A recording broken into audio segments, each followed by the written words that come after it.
Rais wa Marekani Donald Trump amesema yuko tayari kuendeleza mkataba wa kudhibiti silaha za nyuklia kati ya Marekani na Urusi kufuatia pendekezo la Rais Vladimir Putin wa Urusi wa kuongeza muda wa mkataba huo kwa mwaka mmoja zaidi. Akizungumza na waandishi wa habari katika ikulu ya White House, Trump alisema kwake linaonekana kama wazo zuri alipoulizwa kuhusu pendekezo hilo miezi minne kabla ya mkataba huo wa New START kufikia ukomo Februari 6 mwaka 2026. Mkataba wa New START uliotiwa saini mwaka 2010 unalenga kupunguza idadi ya silaha za nyuklia za kushambulia kwa pande zote mbili. Unaruhusu kila nchi kuwa na vichwa vya nyuklia 1550 vilivyotumika pamoja na makombora na mabomu mazito 800. Pia unatoa fursa ya ukaguzi wa pamoja ili kuhakikisha utekelezaji wake. Hata hivyo, ukaguzi huo umesitishwa tangu Urusi ilipojiondoa kwenye mkataba huo miaka miwili iliyopita kufuatia vita vya Ukraine na mvutano unaoongezeka kati ya Moscow na mataifa magharibi. Damascus.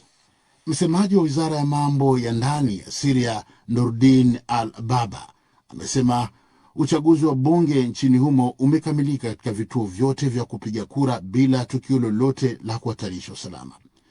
Akizungumza na shirika habari la Ujerumani DPA jana Jumapili, al-Baba amesema wizara hiyo ilihakikisha usalama katika vituo vyote 50 vya kupiga kura vilivyotawanyika kote nchini na kulinda zaidi ya maafisa 7,000 wa kamati ya uchaguzi. Al-Baba amesisitiza kuwa huo ni uchaguzi wa kwanza nchini Syria kufanyika bila kuingiliwa na vyombo vya ujasusi au maafisa wa serikali katika uteuzi wa wagombea na kwamba mchakato huu umefanyika kwa uhuru. Syria imefanya uchaguzi wa bunge Jumapili hii kwa mara ya kwanza tangu kuondolewa madarakani kwa mtawala wa muda mrefu Bashar al-Assad, hatua muhimu katika kipindi cha mpito cha taifa hilo baada ya takriban miaka 14 ya vita.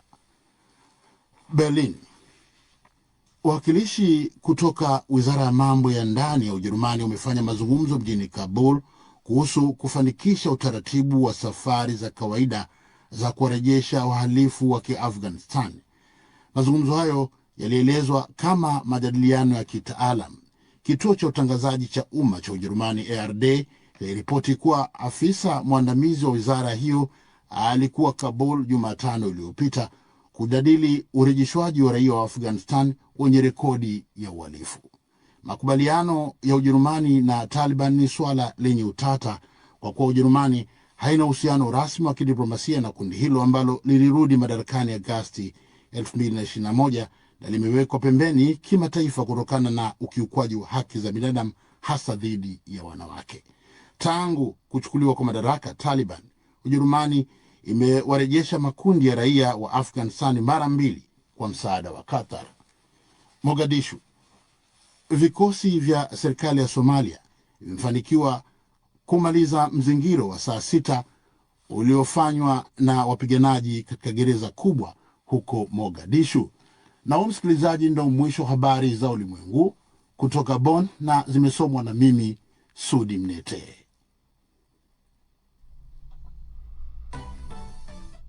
Asante sana Sudi Mnete. Tunazidi kusonga mbele kwenye makala ya leo.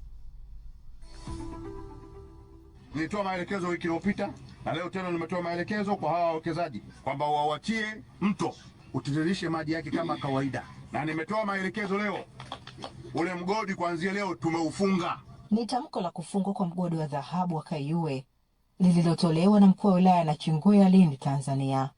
Makala ya Mtu na Mazingira leo inayaangazia maamuzi hayo ya kufungiwa mgodi huo wa dhahabu uliopo Lindi, kusini mwa Tanzania, kutokana na ukiukaji wa sheria za uchimbaji madini.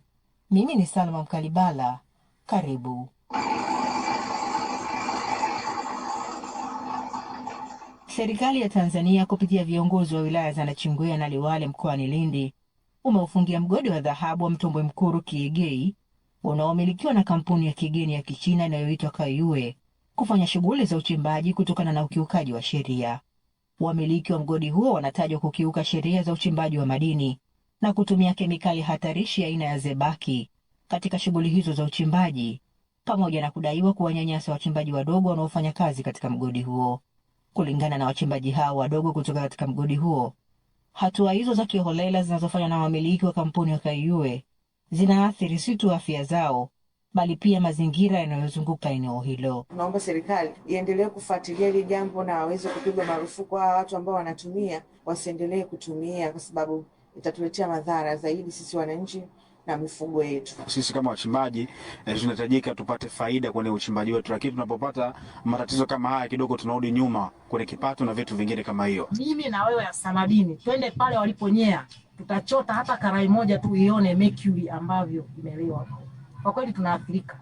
Aidha, kampuni hiyo ya Kaiue inadaiwa kufanya shughuli za uchimbaji katikati ya mto na kuyazuia maji ya mto, kitendo ambacho kimesababisha wananchi kukosa huduma ya maji katika vijiji vya Kiegei na Dilombe, hatua ambayo ni kinyume na sheria ya madini hapa nchini Tanzania, ambayo inakataza shughuli za uchimbaji kufanyika ndani ya mto, ziwa au bahari, na badala yake shughuli hizo kutakiwa kufanywa mita 60 kutoka kwenye maeneo hayo. Sasa hawa Wachina ndio wamekuwa wenye nchi, wanachimba katikati ya mto, alafu wana vyombo vya kuweza kuchimba visima, maji wakayamiliki, wanaziba mito. Wananchi wa Dilombe hawapati maji, wananchi wa Kiegea tupati maji, wanamiliki wao. Sasa maji wanafunga katikati ya mto, kwa sababu hata makubaliano tulikuwa nakubaliana ni kwamba wale wachimbe maji ya mtoni yaende pembeni, maji ya mtoni wayaache yapite kama kawaida. Mwaka huu naweza tumeameka hata mheshimiwa ujuzi ulipokuja, hiyo swali tumelisema sana, lakini bado hawasikii. Kaimu afisa madini mkazi wa eneo hilo mhandisi Jackson Simbaufo amekiri kupokea malalamiko kutoka kwa wachimbaji wadogo wakidai kunyanyaswa na wamiliki wa mgodi huo, na wakazi wa eneo hilo wakilalamikia kukosa huduma za maji kutokana na kampuni hiyo kuyazuia. Ishu ya China kufunga maji, hiyo imekuwa ni kero ya muda mrefu na ni malalamiko ya muda mrefu sana. Kimsingi tutalichukua hilo ili ya kwenda kutafutia ufafanuzi, maana kuna kipindi walifunga tukaelekeza wakafungua. Sasa kama sasa hivi wamefunga tena, hiyo ni tatizo ambalo tutalibeba ndio kulifanyie ufafanuzi, lakini wahakikishie tu kwamba watabidi waachie yale maji. Kutokana na malalamiko hayo ya wananchi na wachimbaji wadogo kutofanyiwa kazi, wakuu wa wilaya hizo mbili za Liwale na Nachingwea walifanya ukaguzi kwenye migodi iliyopo katika maeneo hayo, ambapo mbali na malalamiko hayo walibaini uwepo wa kampuni nyingi ambazo zinafanya uchimbaji bila kulipa kodi. Aidha, walibaini uharibifu mkubwa wa mazingira unaofanywa na kampuni ya Kaiue kutokana na kutofuata miongozo ya Wizara ya Madini na taratibu za kitaalamu zinazohitajika katika uchimbaji wa madini, kama anavyoeleza mkuu wa wilaya ya Liwale Nindi Goodluck Milinga. Mazingira yanaharibiwa sana na zile taratibu za kichimbaji wa kisasa hazifuatwi. Matokeo yake watu wanachimba, wanaacha mashimo kama mnavyoona. Yako maeneo mengi ambayo yamefanywa kama hivi. Taratibu inatakiwa mtu achimbe, lakini akimaliza arudishie, lakini hivyo vitu havifanyi. Na hata wafanyakazi wanaofanya wengi mikataba hakuna. Lakini yote mashahidi, juzi waziri wa viwanda na biashara alitoa maelekezo kuwa kuna shughuli ambazo wanaweza kufanya Watanzania, lakini kuna shughuli ambazo wanaweza kufanya wageni. Lakini hapa shughuli zilizopo za kufanya Watanzania wanafanya watu wageni, kitu ambacho sio sawa.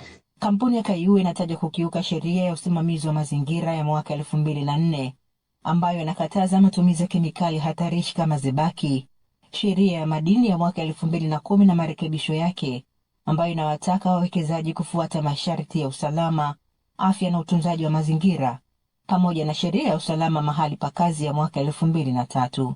Kutokana na ukiukaji huo, viongozi wa wilaya wamechukua hatua ya kuufungia mgodi huo ili kuhakikisha shughuli za uchimbaji zinakamilika kwa kuzingatia sheria na kulinda mazingira.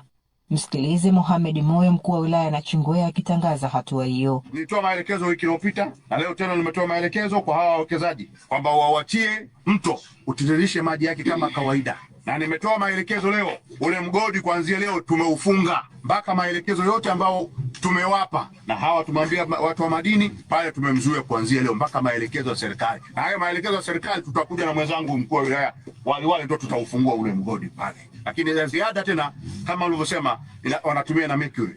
Nimejionea pale kwamba hawa wa China na watu wao wanafanya shughuli ndani ya mto. Ametuambia afisa madini ameruhusiwa, tutawaita watu wa bonde la Rufiji watupe documents ambazo wameruhusu watu kuharibu ule mto vile. Aidha, baada ya kampuni hiyo kufungiwa, imetakiwa kuhakikisha inayafukia mashimo yote walioyachimba wakati wa utafutaji wa madini ya dhahabu na kupanda miti katika eneo lote ambalo wamefanya shughuli hizo za uchimbaji, huku wachimbaji wadogo wakitakiwa kufuata miongozo ya serikali kupitia Wizara ya Madini. Yale mashimo yote yale maandaki walioyatimba tunataka tuione yanarudishwa na miti inapandwa pale. ndio tutaona. Lakini pamoja na hayo kwamba na nyie mnafurahi, hata nyie wachimbaji wadogo wadogo, na nyie mnachimba maeneo ambayo maji yanapita ya mto, ndio usikatae. Wewe na nyie vile vile mna makosa, mnachimba sehemu ambayo mto unatakiwa upite, mnauzuia mto. Mjipange, mhakikishe mto unatiririsha maji yake kama kawaida. Serikali ya Tanzania inapinga vikali matumizi ya kemikali ya zebaki na inatekeleza hatua kadhaa za kupunguza uwezekano wa matumizi ya zebaki katika uchimbaji wa dhahabu. Serikali inasema imeweka sera kamili, usajili na hatua nyingine za kushughulikia hatari ambayo inaendelea kuongezeka. Mpango kazi wa taifa wa miaka 5 ya uchimbaji wa dhahabu unalenga kupunguza matumizi ya zebaki katika sekta ndogo ya wachimbaji wadogo kwa 30% na kuongeza uelewa kwa umma. Kemikali ya zebaki ni hatari kwa afya na mazingira, na tukianza kuangazia upande wa afya ya binadamu, kemikali hiyo hushambulia mfumo wa fahamu, kupoteza kumbukumbu, kupooza au hata kushindwa kutembea na uathiri figo na ini. Joseph Birago, mkuu wa huduma za afya Baraza la Usimamizi wa Mazingira NEMKI, anaeleza madhara mengine. Kusikia kama unatafuna chuma hivi ni athari mojawapo ya matumizi ya zebaki kwa wachimbaji wadogo, lakini uwezo huo ni hafifu kwa baadhi ya watu, unaweza kuchangiwa pia na matumizi ya zebaki. Hauwezi kuwa moja kwa moja, lakini uitazame kwa kuianisha mazingira ya uchimbaji mdogo mdogo lakini na matumizi ya zebaki. Lakini watoto kuzaliwa na uwezo mdogo wa kiakili na athari za namna hiyo. Aidha, kwa upande wa mazingira, zebaki huchafua maji ya mito, visima na hata mazao ya chakula, huwaua viumbe wa majini kama vile samaki, na hivyo kuhatarisha uhai wa mamilioni ya watu wanaotegemea vyakula vya majini.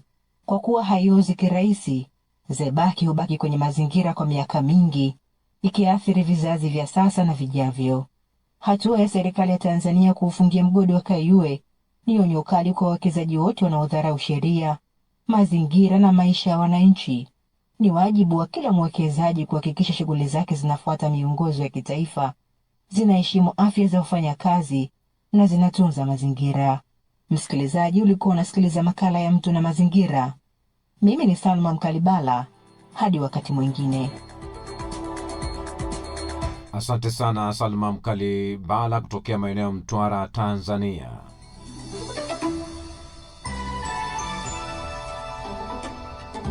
DW Vijana Tugutuke.